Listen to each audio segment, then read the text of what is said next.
Hello मेरे प्यारे विद्यार्थियों, आप ये चैप्टर पढ़ रहे होंगे।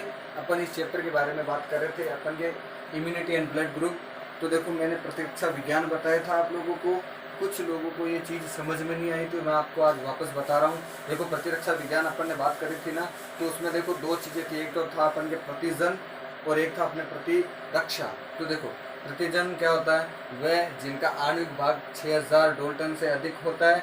और प्रतिरक्षी क्या होता है? जिनको आईजी बोला जाता है। उसको क्या बोला जाता है? इम्यूनोग्लोबिन। क्या बोला जाता है इसको? इम्यूनोग्लोबिन बोला जाता है। अब देखो, फिर अपन ने प्रतिरक्षियों की संरचना के बारे में बात करी थी। तो प्रतिरक्षियों की जो संरचना है वो वाई आकार की थी, ठीक है, जिसमें दो भारी व दो हल्के श्रृंखलाएं थी उसकी, ठीक है। तो देखो, प्रतिरक्षी जो अपन के थे कितने प्रकार के थे? टोटल 5 प्रकार के थे। एक तो था आईजीजी, एक था आईजीएम, एक था आईजीए, एक था आईजीई, एक था आईजीडी। टोटल 5 प्रकार के प्रतिरक्षी थे। तो देखो, अपन के बोर्ड में किस प्रकार से क्वेश्चन आता है कि जैसे मान लो आईजीए जो होता है उसका प्रमुख कार्य क्या होता है, ठीक है। या फिर कभी कभार डायरेक्ट ऐसा भी पूछ लिया जाता है कि माँ के दूध में कौन सा प्रतिरक्षा पाया जाता है ना। तो देखो, आपको ये चीज़ पता होनी चाहिए। और ये जो चीज़ें हैं वो आपके इस चैप्टर की सबसे महत्वपूर्ण चीज़ है। और ये चीज़ें आपके एग्जामों में भी पूछी जाती है 100%। तो देखो, 5 प्रकार के प्रतिरक्षी हो गई: आईजीजी, आईजीएम, आईजीए, आईजीई और आईजीडी। टोटल कितने प्रकार के प्रतिरक्षी हो गई? 5 प्रकार के प्रतिरक्षी हो गए। अब देखो, 5 प्रकार के प्रतिरक्षी जो थे उनके क्या क्या कार्य थे। तो देखो, सबसे पहले आपका था आईजीजी। आईजीजी एकमात्र प्रतिरक्षी है जो आंवल को पार कर भ्रूण तक पहुंच सकती है। तो देखो, सबसे पहले अपन के प्रश्न ये भी बनता है कि कौन सा प्रतिरक्षी है जो आपके आंवल को पार कर भ्रूण तक पहुंचता है? तो वो हो गया आईजीजी। तो देखो, आईजीजी का उत्पादन आईजीएम उत्पादन के पश्चात होता है। अब देखो, आईजीजी जो था वो एकमात्र प्रतिरक्षी है जो आंवल को पार कर भ्रूण तक पहुंच सकता है। और आईजीएम जो होता है उसका उत्पादन किसके बाद में होता है? पहले तो आईजीजी का उत्पादन होता है, उसके बाद में किसका उत्पादन होता है? आईजीएम का। आईजीएम माँ के दूध में पाए जाने वाला अकेला प्रतिरक्षी है। ये आपके एग्जाम बोर्ड के अंदर भी आ रखा है कि माँ के दूध में कौन सा प्रतिरक्षी पाया जाता है? तो आईजीए।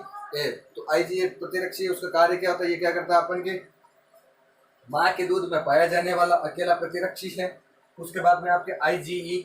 आईजीई प्रतिरक्षी जो है ना, प्रतिरक्षी वह प्राथमिक रूप से बेसोफिल तथा मास्ट कोशिकाओं पर क्या करता है? ये क्रिया करता है। और आईजी जो डी है अपन के, उसमें जो आपके आरएचडी जो कारक है वह सबसे इंपॉर्टेंट कारक है। आरएचडी जिसको अपन क्या बोलते हैं? ये अपन के वो कारक है। आरएचडी क्या है? कारक है। 5 प्रकार के कारक भी आपको बताए थे, ठीक है।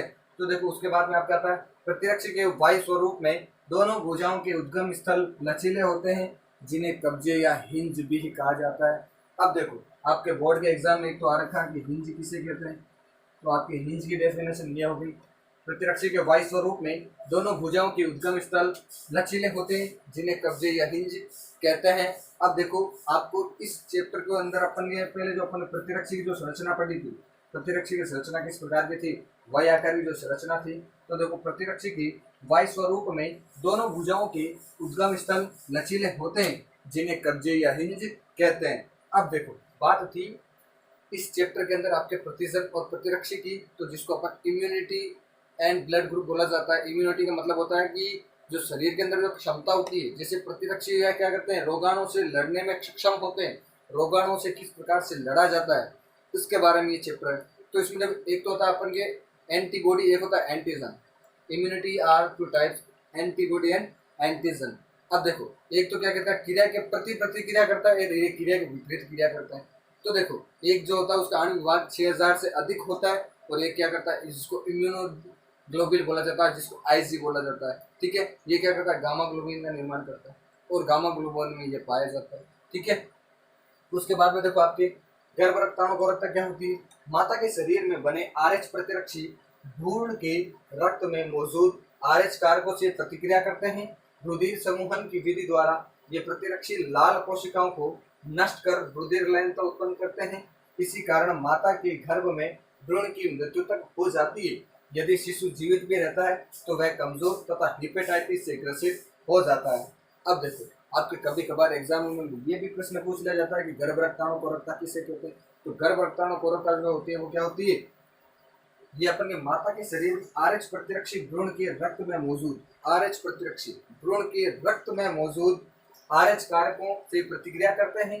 रुधिर समूहन विधि द्वारा, कौन सी विधि द्वारा? रुधिर समूहन विधि द्वारा। रुधिर समूहन विधि द्वारा ये प्रतिरक्षी लाल रक्त कोशिकाओं को नष्ट कर रुधिर लयनता उत्पन्न करते हैं। इसी कारण माता के गर्भ में भ्रूण की मृत्यु तक हो जाती है। यदि देखो इसमें माँ व बच्चे दोनों को नुकसान होता है। यदि शिशु भी अगर मान लो अगर माता ने शिशु को जन्म भी दे दिया तो वह शिशु क्या हो जाएगा? एक तो कमजोर हो जाएगा, एक हेपेटाइटिस से ग्रसित हो जाएगा, यदि या फिर वह क्या हो जाएंगे? उस दोनों की मृत्यु हो जाएगी, या दोनों में से एक जीवित हो जाएगा। यदि जीवित भी होगा, यदि माता अगर जीवित रहती तो उसको IgG का टीका लगाया जाता है, ठीक है। यदि शिशु को अगर जीवित रह जाता है तो वह बहुत कमजोर या हेपेटाइटिस रोग से ग्रसित होता है।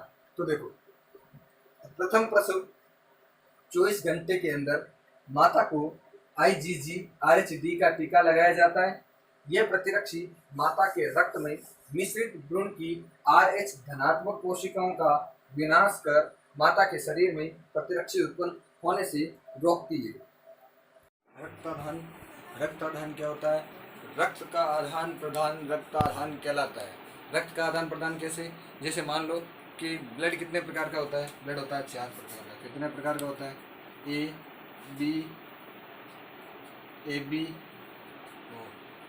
बी और 4 प्रकार का रक्त होता है, ठीक है। तो रक्त को आदान प्रदान करने की प्रक्रिया क्या होती है? रक्ताधान कहलाती है। तो देखो जैसे मैंने आपको एक चीज़ और बताई थी, तो सर्वदाता कौन सा होता है? O, और सर्वग्राही कौन सी होती है? A और B। तो देखो रक्ताधान मतलब क्या होता है? जिसके माध्यम से रक्त एक व्यक्ति से दूसरे व्यक्ति में परिसंचरण तंत्र में रक्त का स्थानांतरण कहलाता है। रक्त का स्थानांतरण किया जाता है, रक्ताधान कहलाता है। सर्वप्रथम 15 जून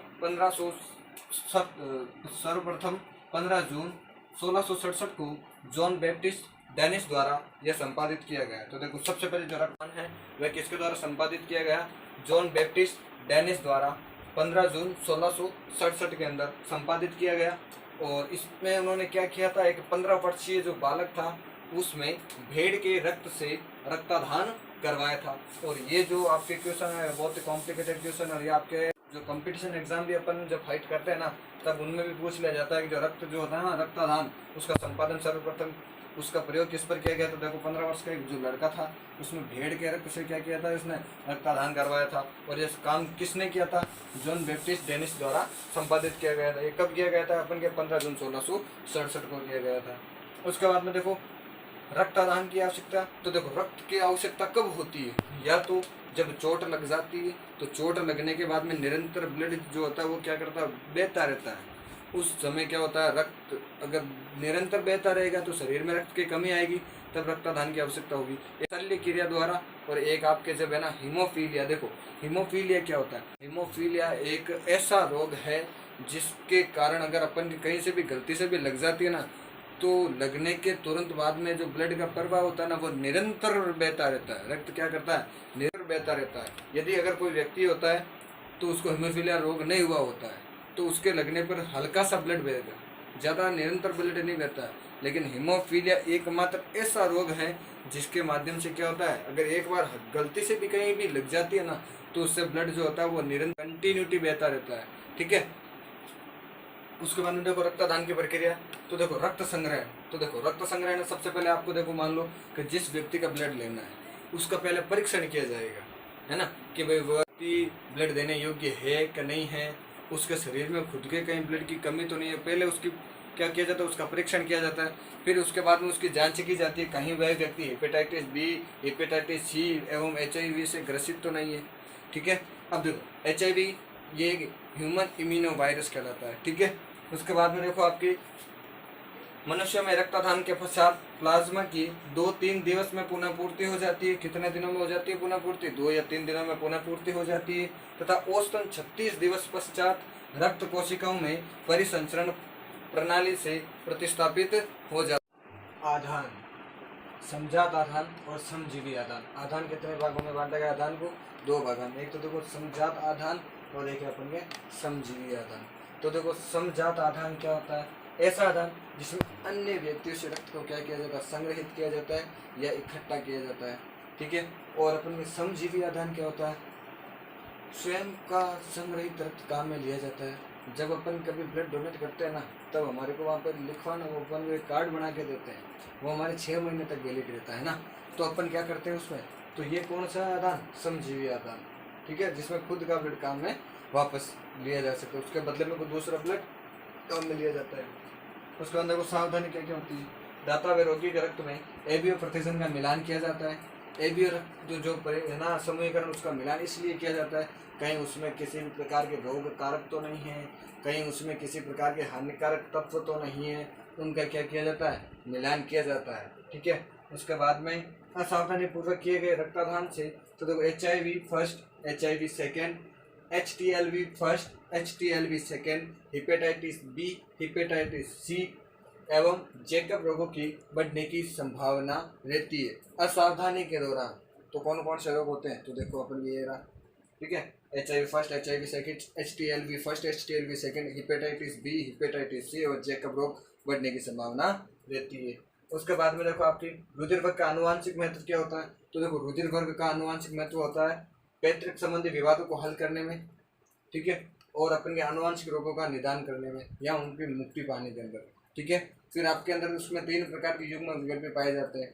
कितने प्रकार के युग्म विकल्प पाए जाते हैं, 3 प्रकार के, IA, IB और IO, 3 प्रकार के रुधिर के अंदर ना 3 प्रकार के पाए जाते हैं विकल्पी। उसका मतलब अंगदान दिवस क्या होता है, अंगदान मतलब क्या होता है, मृत्यु के पश्चात अंगों का दान करना क्या कहलाता है, अंगदान कहलाता है। और देहदान देखो अपन की जो मैसरी जो ददीची थे ना, उन्होंने अपनी हड्डियों का दान करा था, ठीक है। और अंगदान जो दिवस है वह प्रतिवर्ष 13 अगस्त को मनाया जाता है, ठीक है। और अंगदान देने वाले प्रमुख व्यक्तियों के नाम तो देखो डॉक्टर विष्णु प्रभाकर, ज्योति बसु, नाना देशमुख, ये आपके जो थे, इन्होंने अपने अंगों का क्या करा था, इनके परिवार वालों ने उनके अंगों को क्या कर दिया था, दान कर दिया था, जो अंगदान कहलाता है, ठीक है, मृत्यु के पश्चात, ठीक है। आपके इस प्रकार से ये चैप्टर कंप्लीट हुआ। इसमें जो भी चीज़ें आपको समझ में नहीं आई या मेरी जो लैंग्वेज अगर आपको समझ में नहीं आई तो आप मेरे को अपने कमेंट बॉक्स में बता सकते हैं। Thank you so much.